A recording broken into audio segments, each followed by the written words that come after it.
which is just crazy to think about it, right? And looking at really what counts is a lot of folks will get tripped up in just what actually counts towards IRMAA, right? So the government bases it on your modified adjusted gross income, or the other name, MAGI.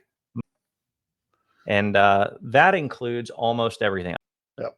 So, MAGI, that's going to include almost everything. So sources of income that are counted in the modified adjusted gross income equation or formula is general wages, pension income, traditional IRA or 401k withdrawals, required minimum distributions from your retirement accounts, capital gains, dividends and interest, rental income, and even tax-exempt municipal bond interest. And that all piles up to your end modified adjusted gross income. And if it crosses that IRS threshold, your Medicare premiums increase automatically.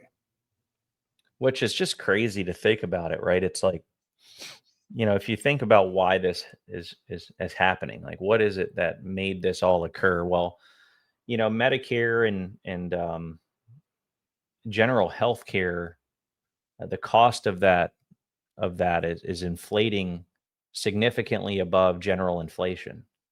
And so to assist in these Medicare, these inflation, cost of inflating healthcare cost, Medicare premiums are going up, and they're basically taxing the rich to do that, to cover the surcharge, so that they can put that back into the program. So it's not technically a tax, but it is, right? It's just a hidden tax, is what we would call it.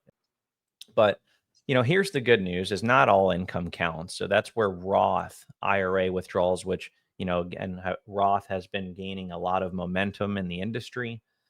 It's definitely something that we believe in and are advocates for. So any type of Roth IRA withdrawal is not going to count towards your MAGI. So that's really where the secret sauce is in Roth in general, is that any income distribution, regardless if it just comes from a Roth IRA or an annuity that's been converted to a Roth, those income distributions are not going to be taxable, nor are they going to calculate against your modified adjusted gross income. It just becomes a game changer. So at the end of the day, if you're able to transition part of that retirement savings to Roth annuity, you can just create that tax-free income that doesn't trigger the IRMAA at all.